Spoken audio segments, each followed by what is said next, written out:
समास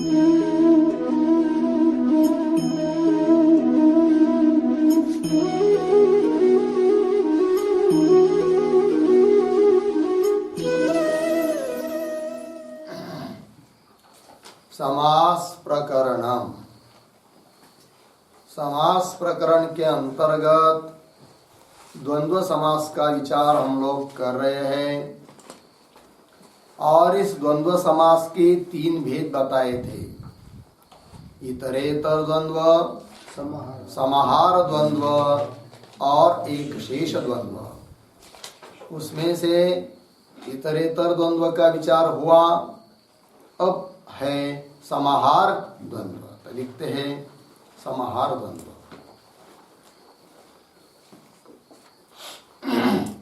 जिस समास में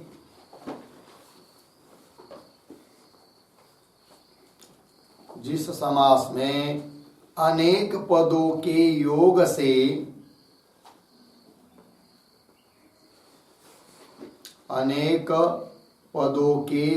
से समाहार, कौंस में लिखिए समूह, कौंस बंद, आगे का बोध होता है। का बोध होता है वह समाहार द्वंद्व समास होता है।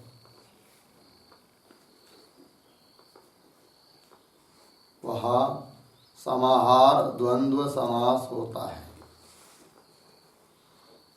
पूर्ण विराम। समाहार द्वंद्व में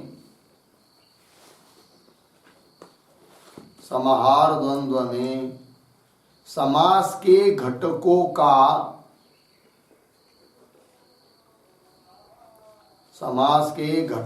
का भेद अप्रकट रहता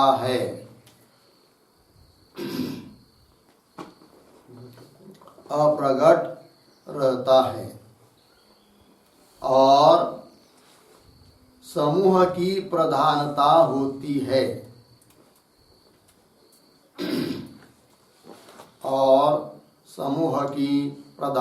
होती है। पूर्ण विराम। और समाहार द्वंद्व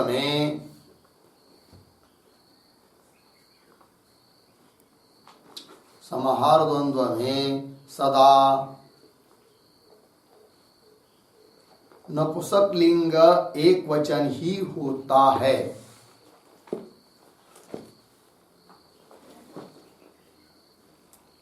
नपुंसक लिंग एक वचन ही होता है।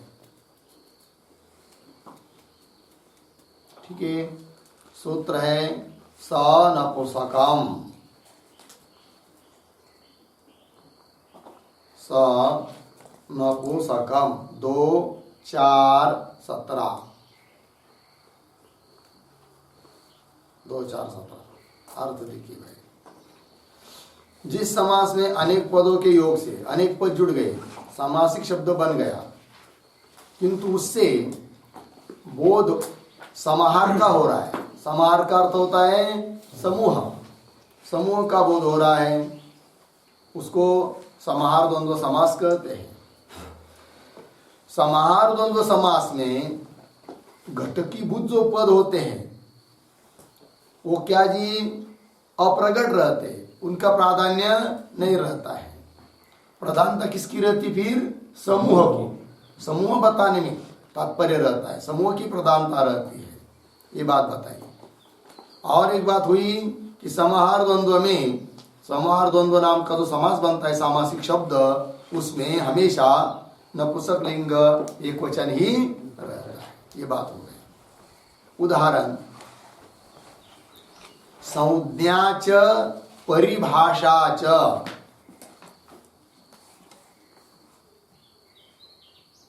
किंवा संज्ञाश्च बहुवचन लिंग तो संज्ञाः च, संज्ञाश्च परिभाषाश्च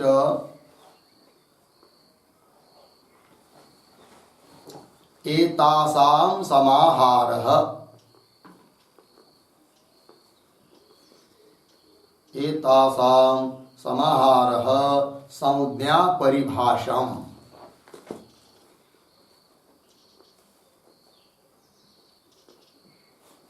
संज्ञा परिभाषम अर्थात संज्ञा और परिभाषा का समूह।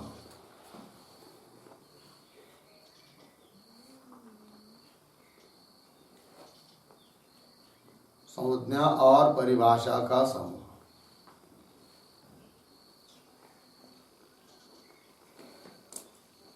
हो गया जी। देखिए संज्ञा और परिभाषा इनका जो समाहार समूह समास बन गया। संज्ञा परिभाषा नपुंसकलिंग एक वचन। उदाहरण दूसरा, घटश्च पटश्च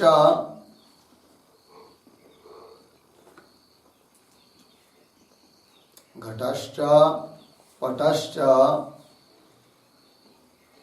अनयोः समाहारः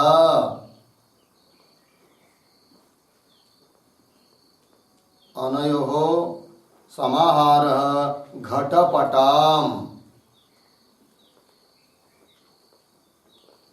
घटपटाम हो गया तो सामासिक शब्द बन गया घटपटाम। इतरेतर द्वंद्व की तरह जैसे हरिहरो द्विवचन हुआ था ऐसा यहाँ पर नहीं है क्योंकि समूह की प्राधान्यता है। ठीक है, तो घटपटम अर्थ क्या? घट और पट का समूह, ये बात है। टिप्पणी नंबर 1,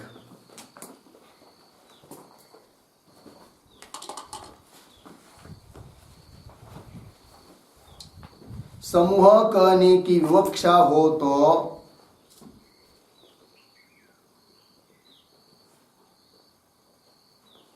समूह कहने की विवक्षा हो तो घटपटम आदि रूप से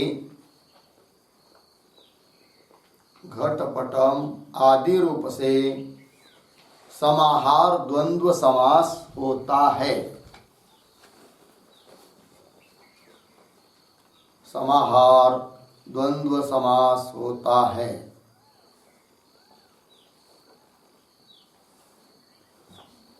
किंतु उभय पद के प्राधान्य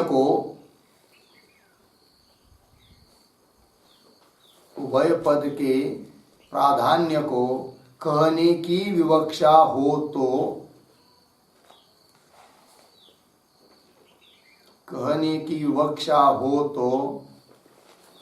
इतरेतर द्वंद्व समास भी कर सकते हैं। इतरेतर द्वंद्व समास भी कर सकते हैं। यथा घटपटौ इति।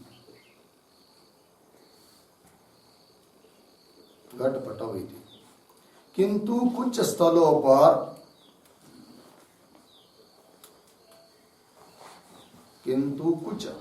पर समाहार द्वंद्व समास ही होता है।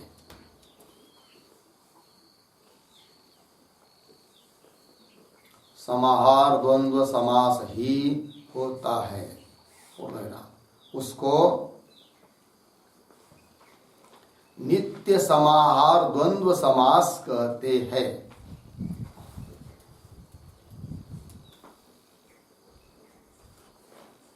उसको नित्य समाहार द्वंद्व समास कहते हैं।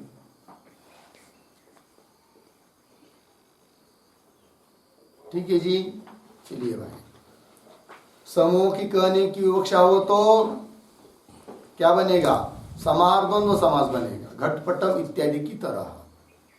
किंतु घट और पट अर्थात समास में घटकीभूत जो भी पद है उन पदों का अर्थ उनको कहने का अभिप्राय हो, प्राधान्य देने की इच्छा हो, तब तो इतरेतर द्वंद्व समास भी कर सकते हैं। तो अपने मन पर विवक्षा के ऊपर अवलंबन है। किंतु कुछ स्थल ऐसे होते हैं कि जहां पर समाहार द्वंद्व समास ही करना पड़ता है। फिर उसको बताते हैं क्या? नित्य समाहार द्वंद्व, क्योंकि वह विकल्प नहीं है, अपने मन पर नहीं है कि समाहार करना है इतर इतर करना है। ऐसे कुछ स्थल होते, कौन होते वो तो बता रहे, देखिए नंबर 2, 2 नंबर टिप्पणी, नियम नंबर 2, प्राणी अंग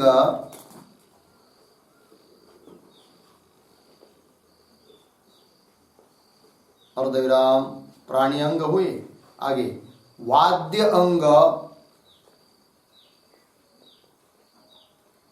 वाद्य अंग तथा सेना अंगों का,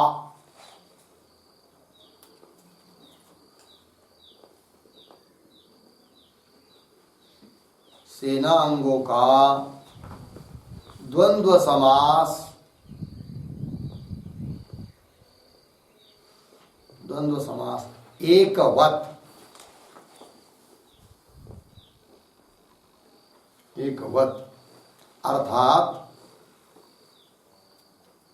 केवल समाहार अर्थ में ही होता है,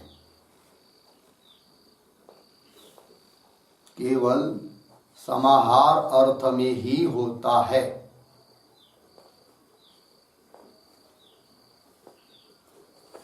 इसी को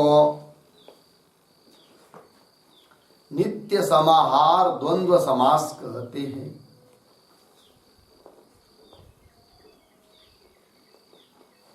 नित्य समाहार द्वंद्व समास कहते हैं।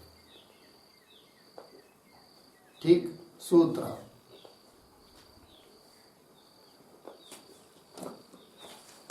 द्वंद्वश्च प्राणी तूर्य सेनांगानाम, द्वंद्वश्च प्राणी तूर्य सेनांगानाम, 2 4 2, 2 4 2 सूत्र का नंबर।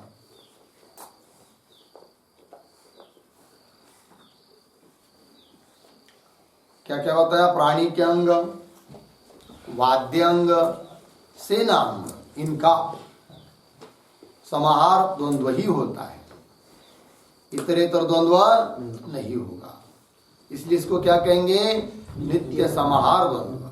ठीक है, अब बोलेंगे प्राणी अंग मतलब क्या, तो प्राणी अंग बराबर हस्त पाद इत्यादि,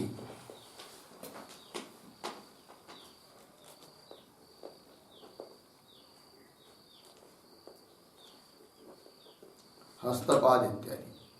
और आगे वाद्य अंग, कौंस में लिखे तुर्यांग,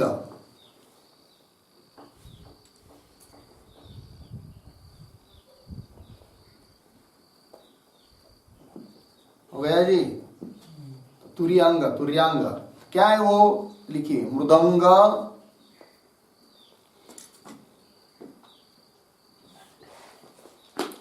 वेणु, मृदंग, वेणु, वीणा,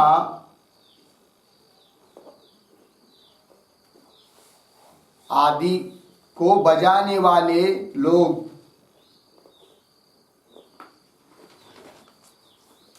बजाने वाले लोग इत्यादि।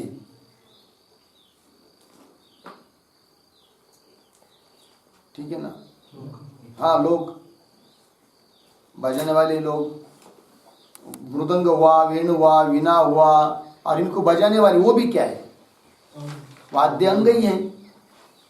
लेकिन बजाने वाले नहीं रहेंगे तो मृदंग कैसा बजेगा, तो भी वाद्य अंग हुआ ना। चलिए, कौंस में लिखिए थोड़ा सा, तुर्यांग शब्द से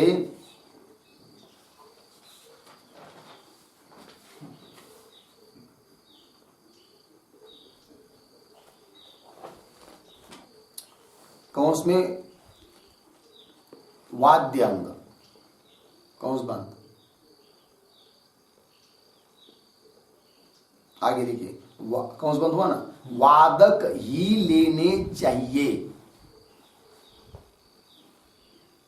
वादक ही लेने चाहिए।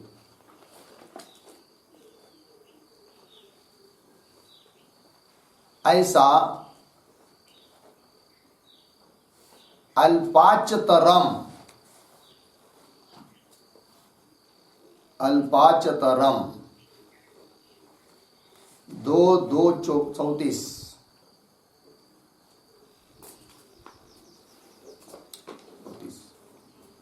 सूत्र के भाष्य से ध्वनित होता है।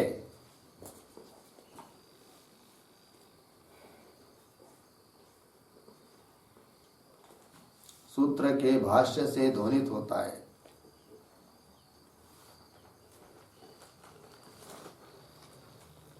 ऐसा लघु शब्देन्दु शेखर, लघु शब्देन्दु शेखर ग्रंथ में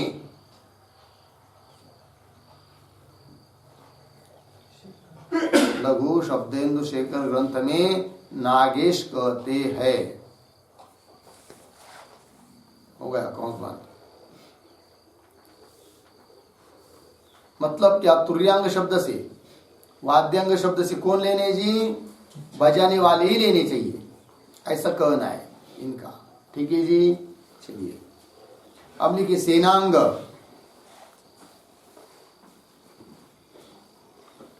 हाथी, रथ, घोड़े या उन पर सवार सैनिक आदि समझने हैं, या उन पर सवार सैनिक आदि, ये हो गए कौन? सेनांग।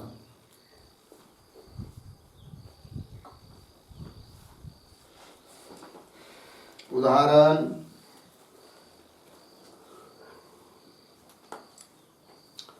पाणी च पादौ च,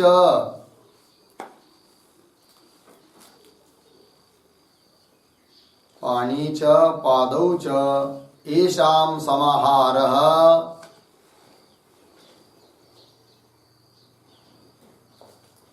येषां समाहारः पाणिपादम्। पाणिपादम् अर्थ हाथों और पावों का समूह।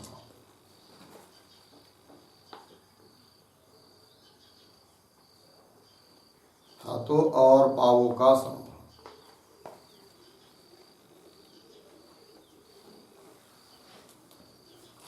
हो गया जी। पानी मतलब हाथ, पाद मतलब पैर, इनका समूह पाणिपादम।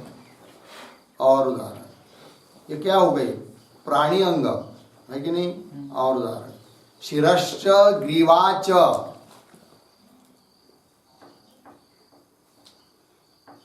शिरश्च ग्रीवाच अनयोः समाहारः,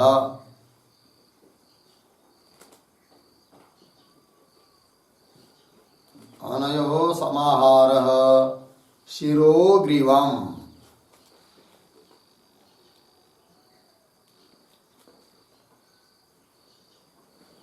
शिरोग्रीवम्।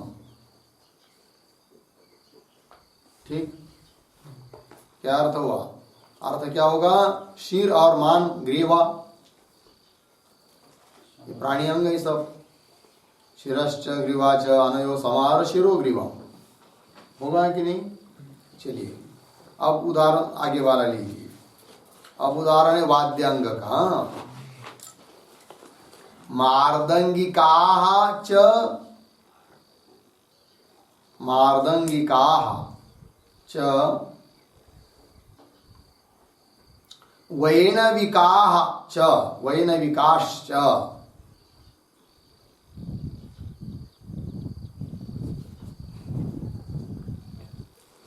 वैनविकाश्च येषां समाहारः,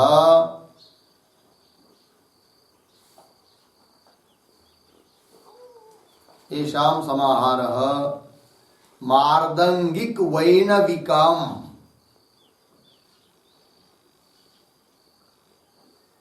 मार्दंगिक वैनविकम्।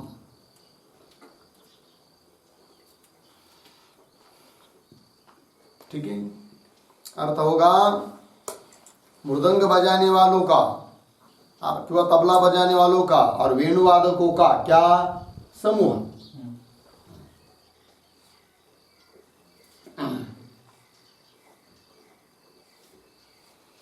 अब सेनांग का उदाहरण लेते हैं। रथिकाश्च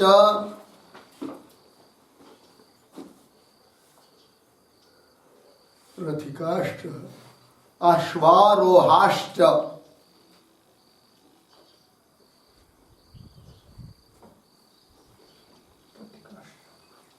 रथिकाश्च अश्वारोहाश्च येषां समाहारः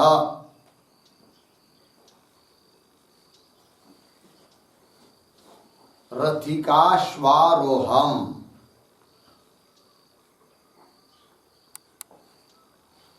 रथिकाश्वारोहम्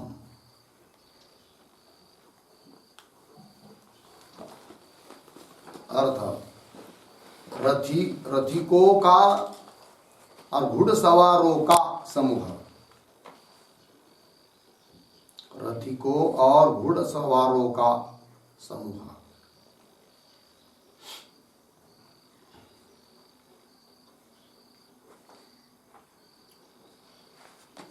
हो गया जी। चलिए नंबर 3,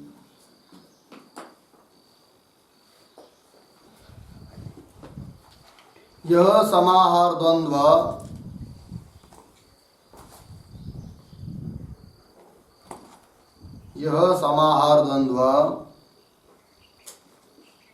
उन शब्दों में भी होता है, उन शब्दों में भी होता है जिनमें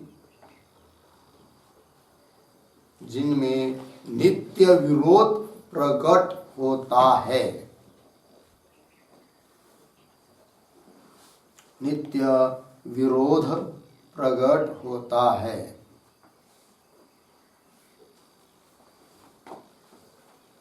सूत्र येषां च विरोधः शाश्वतिकः। येषां च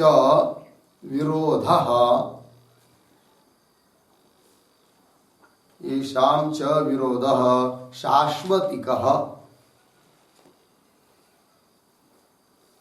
2, 5, 9। ठीक। उदाहरण अहिश्च नकुलश्च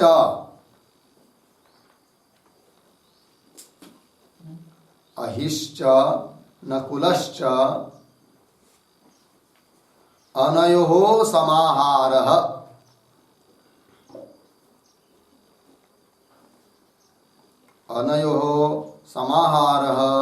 अहि नकुलाम्।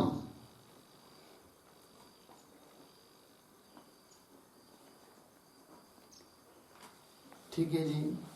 तो देखो भाई, अहि मतलब सर्प, नकुल मतलब मंगूस। इनका समूह, इसको क्या कहेंगे? अहि नकुलम। नियम क्या था कि जिनमें नित्य विरोध है, उनका भी क्या बनता है? समाहार समास बनता है। समाहार द्वंद्व उदाहरण दे दिया। अहि और नकुल, इनका क्या है? विरोध है, शाश्वतिक विरोध है कि नहीं? एक जगह नहीं रह सकते घर में। कौन कौन? सर्प और नेवला, है कि नहीं? नेवला मंगूस कहते उसको, नेवला एक जगह रह नहीं सकते, क्योंकि क्या है? वो विरोध है, शत्रु एक दूसरे के। ठीक है ना जी। चलिए और उदाहरण, गौश्च व्याघ्रश्च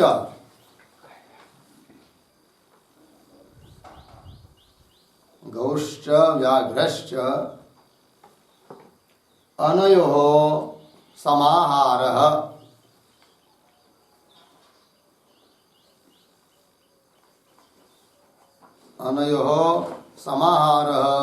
गोव्याघ्रम्।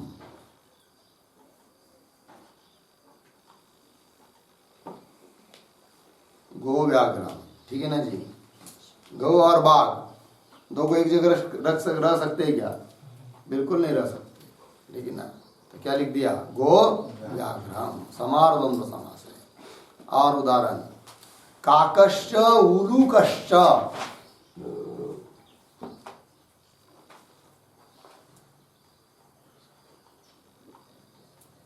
काकश्च उलूकश्च अनयोः समाहारः।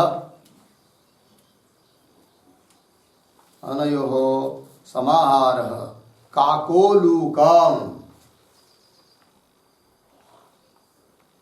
काकोलूकम्।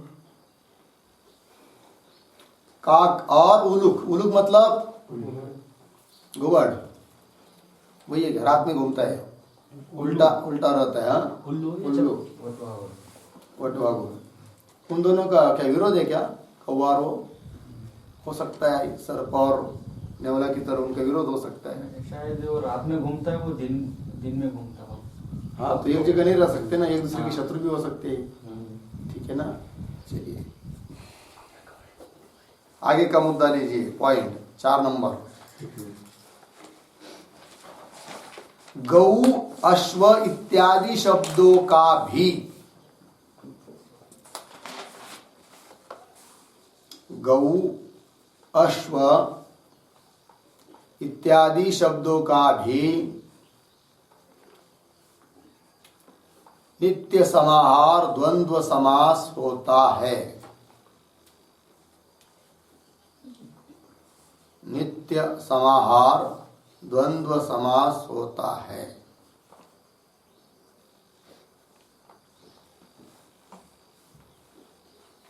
सूत्र गवाश्व प्रभृतीनि, गवाश्व प्रभृतीनि च 2, 4, 11।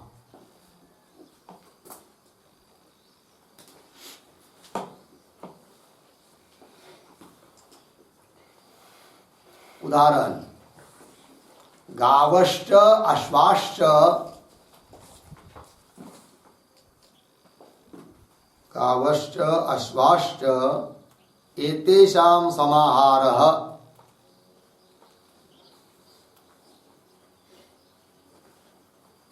एतेषां समाहारः गवाश्वम्।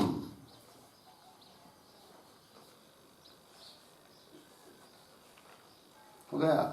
एतेषां समाहारः गवाश्वम्, गाय और घोड़ों का समाहार, समूह। और पुत्रश्च पौत्रश्च, पुत्रश्च पौत्रश्च अनयोः समाहारः, अनयोः समाहारः पुत्र पौत्राम्।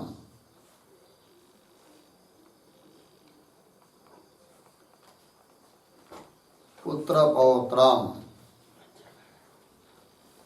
हो गया जी, पुत्र और पौत्र का समूह। और उदाहरण दासी च दासश्च,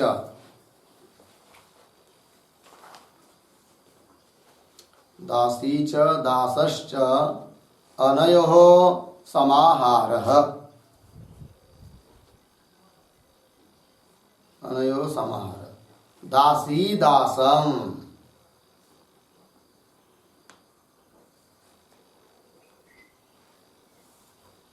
ठीक, दासी और दास इनका समाहार, समूह। तो कह दिया दासी दासम, हो गया। और एक नियम, क्षुद्र जंतुवाचक, क्षुद्र, क्षुद्र जंतुवाचक शब्दों का भी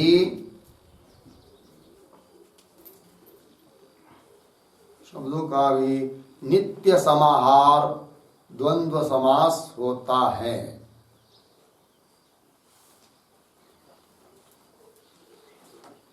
नित्य समाहार द्वंद्व समास होता है।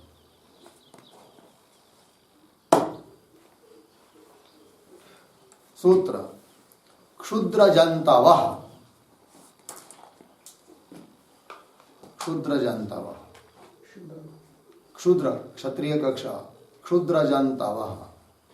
सूत्र का नंबर है 2, 4, 8। 2 4 8। ठीक है, उदाहरण यूकाश्च लिक्षाश्च, यूकाश्च यूकाश्च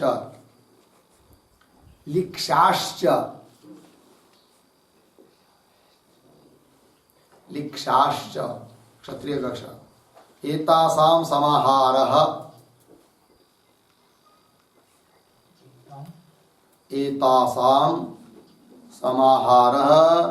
यूकालिक्षाम्।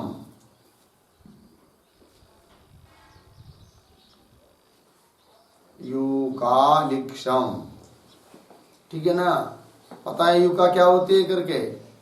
यूका क्या है? बालों में केसों में होता है वो किसी किसी के कीड़े, है कि नहीं? रूसी।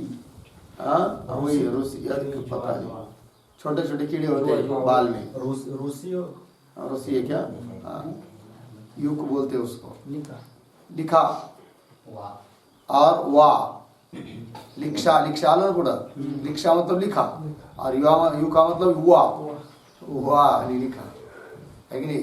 समझ लीजिए बहुत बड़े बड़े बाल बढ़ गए हैं, 2 4 महीने नहाया नहीं, बाल के ऊपर पानी लिया नहीं, इधर नीचे से नीचे ही स्नान किया, गर्दन के नीचे, ऊपर पानी लिया नहीं, नहीं कुछ किया नहीं, तो क्या बढ़ जाएगा उसमें? जानवर बढ़ जाते हैं, जीवी बढ़ जाते हैं। ठीक है ना जी? चलो भाई, क्षुद्र जंतु मतलब वही छोटे छोटे जंतु कीड़े। ये हो गया समाहार द्वंद्व का चिंतन हो गया। आगे चलते हैं, इसके बाद है क्या? एक शेष द्वंद्व, लिखते एक शेष द्वंद्व। नंबर 1, जब 2 या 2 से अधिक पदों में से जब 2 या 2 से अधिक पदों में से समास करने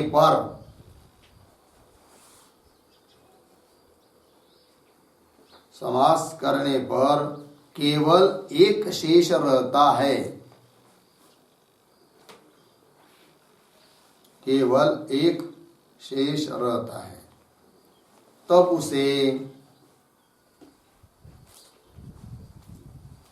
उसे एक शेष द्वंद्व समास कहते हैं।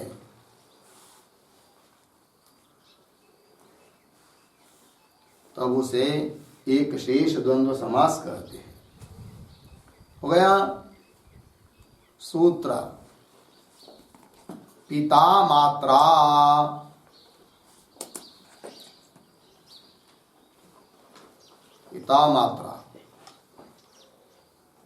ठीक, सूत्र का नंबर है 1 2 70।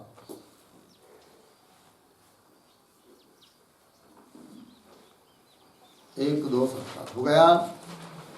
उदाहरण माता च पिता च पितरौ, माता च पिता च पितरौ, अर्थ है माता और पिता।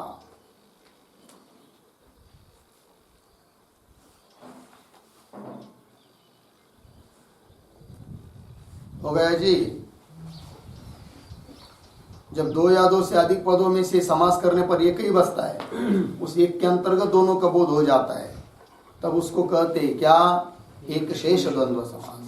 पितरो शब्द आया कहीं पर, तो वापरार्थ होगा क्या? माता और पिता। ठीक, इसी आगे लिखिए, इसी प्रकार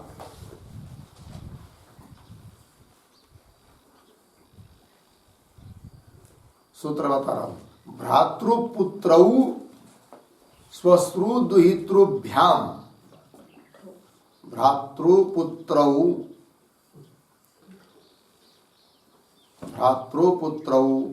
स्वश्रुदुहितृभ्याम, स्वश्रुदुहितृभ्याम 1 2 68।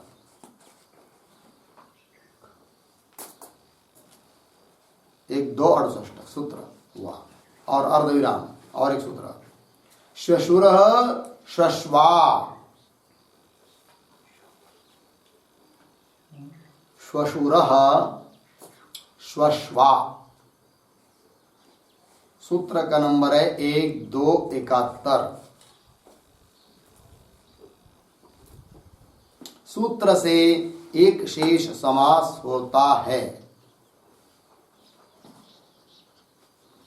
सूत्र से एक शेष समास होता है।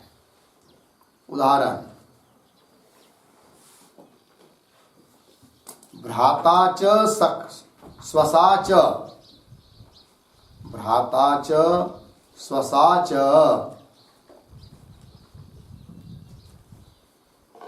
भ्रातरौ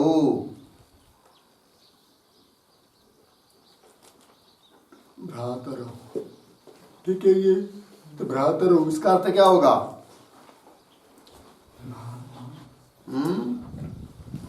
भाई और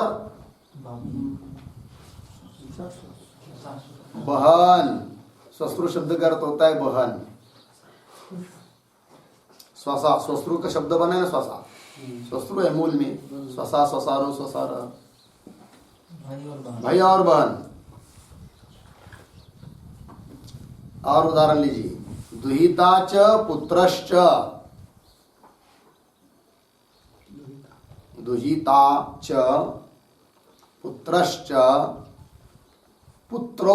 तो पुत्रौ ये सामासिक शब्द बना है। दुहिता च पुत्रश्च पुत्रौ बराबर पुत्रौ। तो पुत्रौ का अर्थ क्या होगा फिर? पुत्री और पुत्र। दुहिता मतलब कन्या, पुत्री पुत्री और पुत्र। और उदाहरण श्वश्रुः च श्वशुरश्च श्वश्रुः च श्वशुरश्च श्वशुरौ सामासिक शब्द बना श्वशुरौ।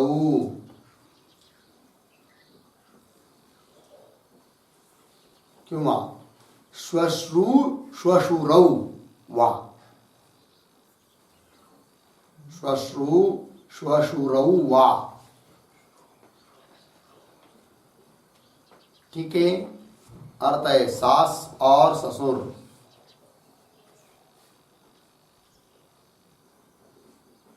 सास और ससुर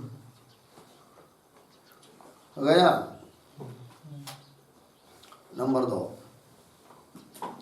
स्त्रीलिंग जातिवाचक शब्द के साथ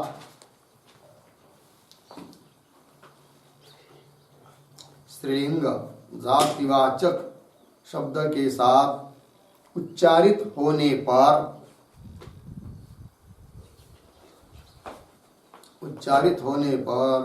उसी जाति का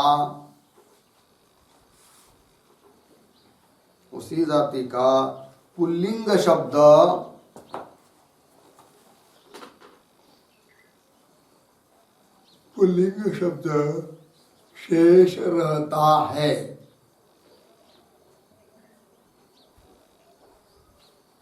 शेष रहता है। ठीक है जी। क्या स्त्रीलिंग जातिवाचक शब्द है, शब्द के साथ उच्चारित होने पर उसी जाति का पुल्लिंग शब्द शेष रहता है। उदाहरण से समझ में आएगा। सूत्र लिखिए पुमान स्त्रिया।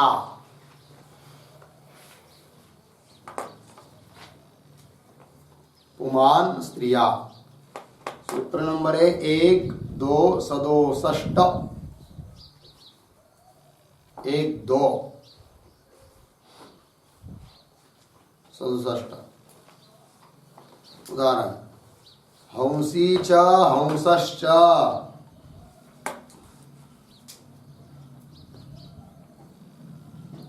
हंसी च हंसश्च हंसौ।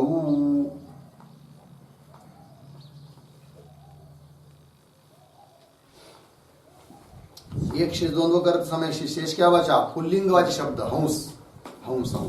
हंसी नहीं हंसौ। तो हंसौ हुआ तो भी अर्थ हो जाएगा क्या? हंसी और हंस। हो सकता है दो हंस, ऐसा भी अर्थ हो सकता है, किंतु कभी प्रसंग आया तो हंसी और हंस ऐसा भी अर्थ होगा। ठीक है ना जी। हंसी मतलब स्त्रीलिंगी, हंस मतलब पुल्लिंगी। ठीक है, चलिए जोड़ा। और उदाहरण, एवं एवं इसी प्रकार, एवं पितरऊ श्वशुरऊ भ्रातरऊ पुत्रऊ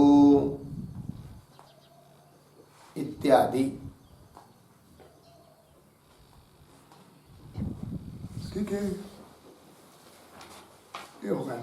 और उदाहरण आगे लिखिए, सच साच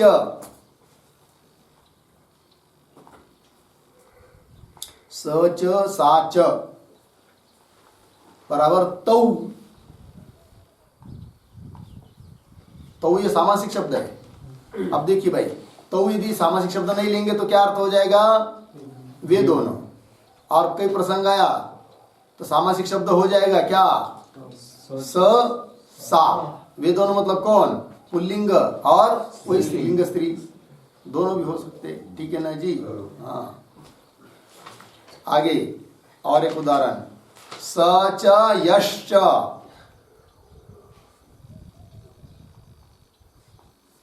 सच यश्च यौ।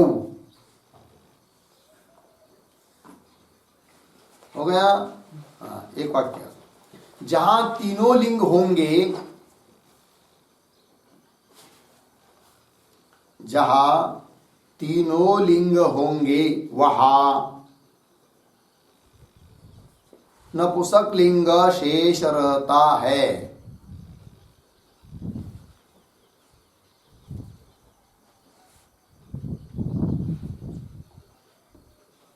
नपुंसक लिंग शेष रहता है।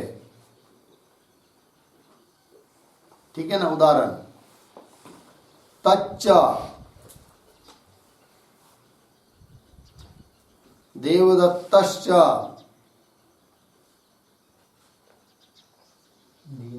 देवदत्तश्च यज्ञदत्तश्च बराबर तानी।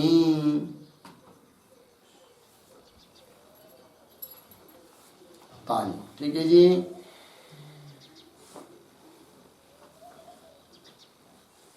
बहुत बार प्रसंग आता है ना कि सर्वनाम शब्द का प्रयोग करके बताना है, क्योंकि पीछे उल्लेख हुआ है, तत् का हुआ है नपुंसक लिंग, देवदत्त पुल्लिंग है, यज्ञदत्त पुल्लिंग है। लेकिन अब कौन सा पद लिखे उनका बोध करने के लिए सर्वनाम शब्द है कि नहीं? पुल्लिंग लिखे कि नपुंसक, तो क्या होता है? नपुंसक लिंग। तानी है कि नहीं? तत्ते तानी, वे सब। यहाँ तो तानी बहुवचन है ना? हाँ, बहुवचन। तो तीन हो गए यहाँ पर, तत् हुआ एक, देवदत्त हुआ, यज्ञदत्त हुआ। ठीक है ना। तानी। और उदाहरण, तच्च देवदत्तश्च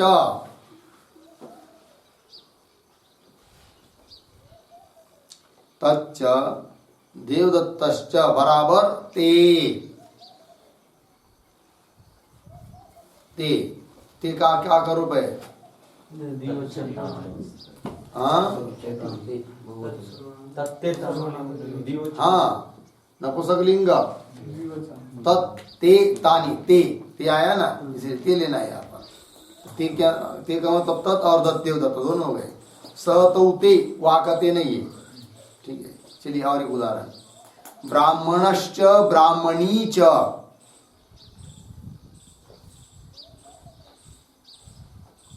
ब्राह्मणश्च ब्राह्मणी च ब्राह्मणौ।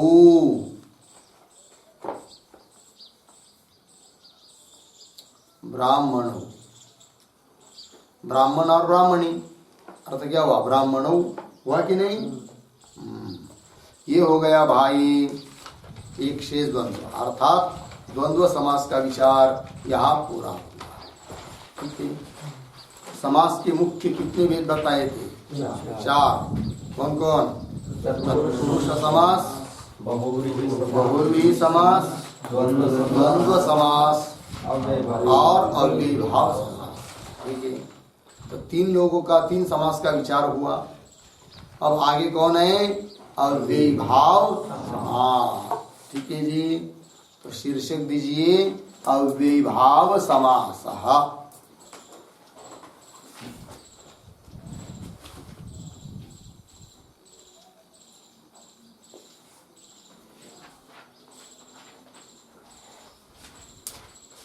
ठीक, तो लिखते नंबर 1, पूर्व पदार्थ प्रधान अव्ययी भाव।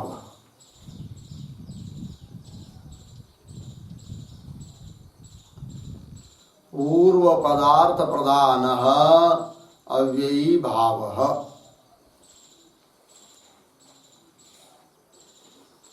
हो गया? देखिए उसका नंबर 1, अव्ययी भाव समास में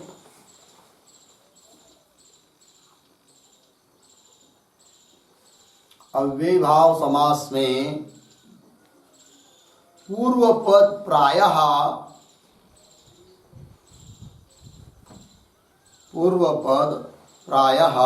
अव्यय होता है।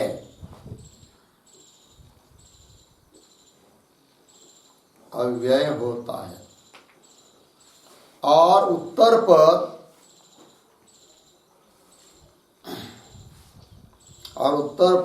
कोई सुबंत शब्द होता है। उत्तर पद में कोई सुबंत शब्द होता है। दोनों का आपस में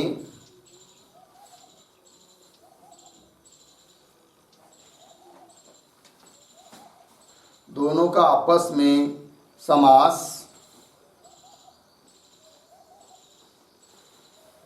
कौंस में लिखिए अव्ययी भाव समास, कौंस बंद, हो जाने पर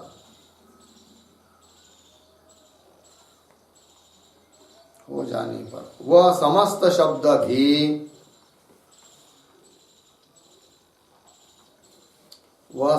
शब्द भी अव्यय बन जाता है।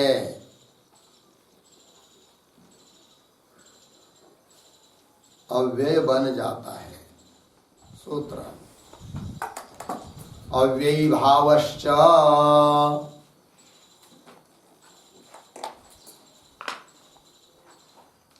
अव्ययी भावश्च, सूत्र का नंबर है 1:41।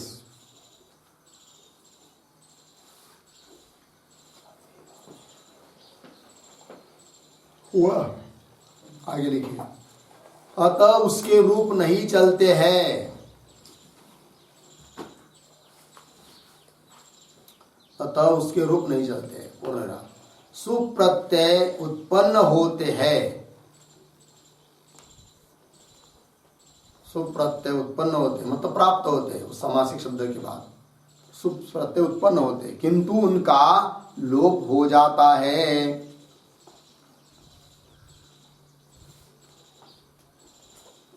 किंतु उनका लोप हो जाता है। सूत्र किस सूत्र से होता है लोप? बता रहे। सूत्र अव्ययादाप सुपः। अव्ययादाप सुपः 2:4-82।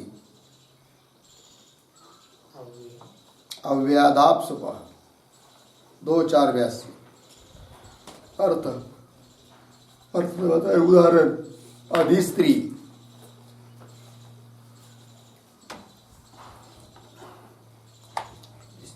अधिस्त्री। और दूसरा उदाहरण है यथाशक्ति।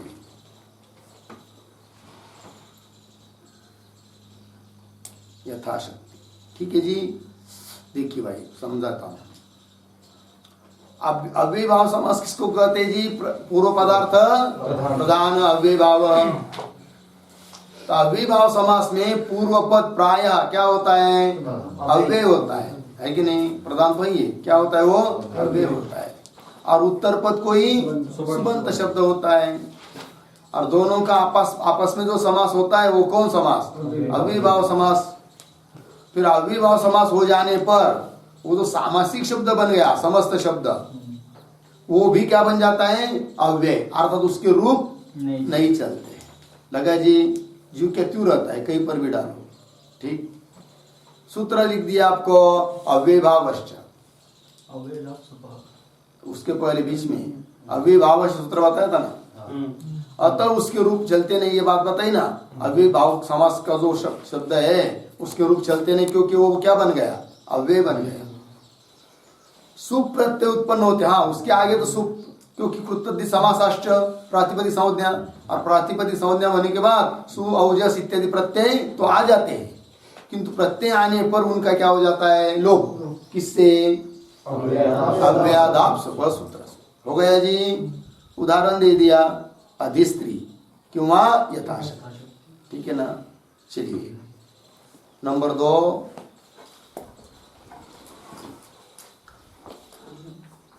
नियम नंबर 2, अकारांत अव्ययभाव समास के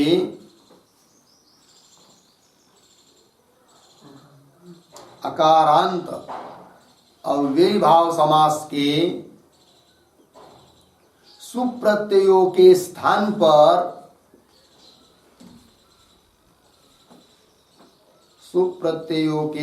पर अम हो जाता है, अम हो जाता है पूर्णविराम। अतः वह समस्त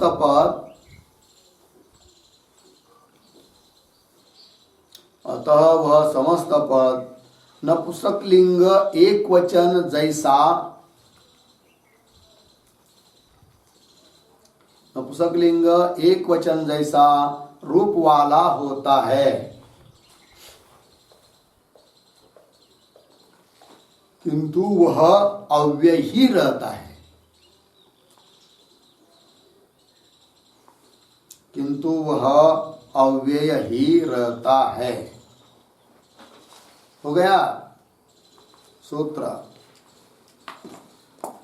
नाव्ययी भावादतोम त्वपंचम्याः,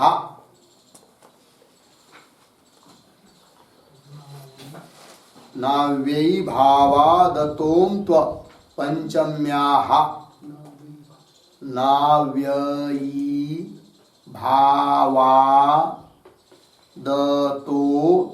अवग्रह, त्व म तव, म जोड़, म अर्धा, त अर्धा, फिर वो को जोड़ना है, अतोम त्व पंचम्याः 2 4 83। उदाहरण, उपकुंभम 2 4 83 83। उदाहरण, उपकुंभम। दूसरा उदाहरण, प्रतिद्वारम इत्यादि।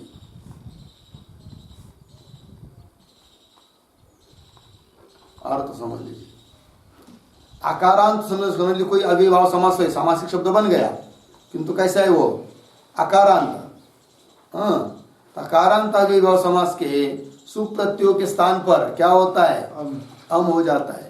अतः समस्त पद नपुंसकलिंग एक वचन जैसा रूप वाला प्रतीत होता है, किंतु रहता क्या है, वो अव्यय, उसके रूप चलते नहीं। उदाहरण लिखा है, उपकुंभम, प्रतिद्वारम आदि। और नियम लिखिए आगे, अव्ययभाव समास का अंतिम शब्द यदि, अव्ययभाव समास का, अव्ययभाव समास का अंतिम शब्द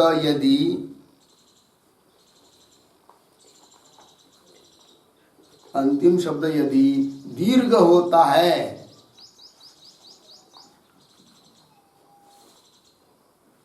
दीर्घ होता है तो वह ह्रस्व हो जाता है,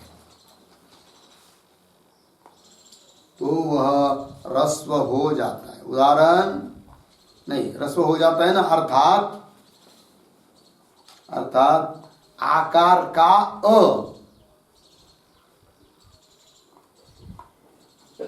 आकार का अर्धविराम, ए ऐ का ई, ए ऐ का ई अर्धविराम, ओ औ का ऊ,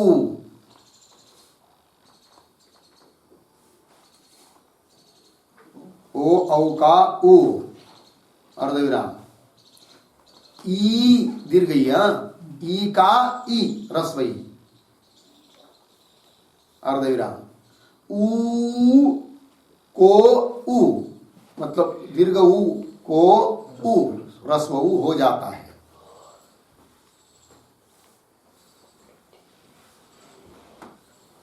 हो गया ना, सरल बात। अव्ययभाव समास का अंतिम शब्द समझ लीजिए, यदि दीर्घ होता है तो उसको क्या हो जाएगा, दीर्घ होता है तो वह रस्व हो जाता है, अर्थात आ रहेगा तो उसका अ। अव्ययभाव समास के अंतिम में यदि ए या ऐ रहेगा तो उसका ई। अव्ययभाव समास के अंतिम में ओ किंवा औ रहेगा तो उसका ऊ। और अव्ययभाव समास के अंतिम में ई रहेगा तो ई और ऊ रहेगा तो ऊ। उदाहरण नंबर 1, गाहा पाति इति,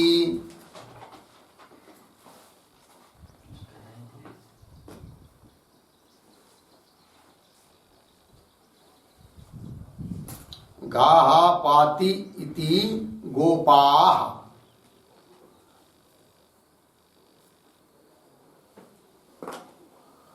गोपाः तस्मिन्, तस्मिन् इति अधिगोपम, अधिगोपम। या क्या हुआ है, गोपा आ था कि नहीं, तो उसका क्या बन गया अ, और ऊपर कहे हुए के अनुसार अम हो गया, तो नपुंसकलिंग की तरह दिखाई दे रहा है अधिगोपम, किंतु है क्या ये अव्ययभाव समास, इसके रूप चलते नहीं है। यहां आ को अरस्व हो गया, ठीक। और एक उदाहरण लीजिए, गोहो समीपे,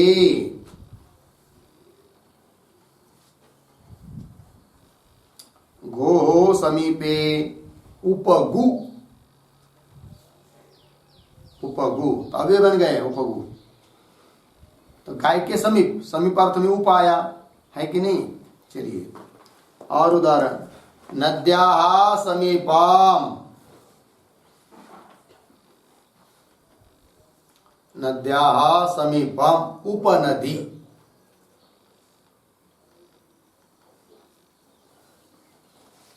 उपनदी, तो नदी शब्द दीर्घ है कि नहीं, तो उसको रस्व बन गया उपनदी, मतलब नदी के पास, उपगु मतलब गाय के पास, ये हो गया, ठीक है।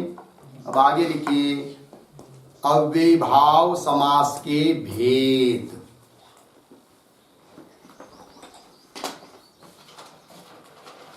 अव्ययभाव समास के भेद, अब कितने भेद होते हैं और क्या उनकी परिभाषा होती है, इन सब बातों का विचार हम लोग कल करते हैं, ठीक है जी। ओम पूर्णमदः पूर्णमिदं पूर्णात् पूर्णमुदच्यते पूर्णस्य पूर्णमादाय पूर्णमेवावशिष्यते। ओम शांति शांति शांति।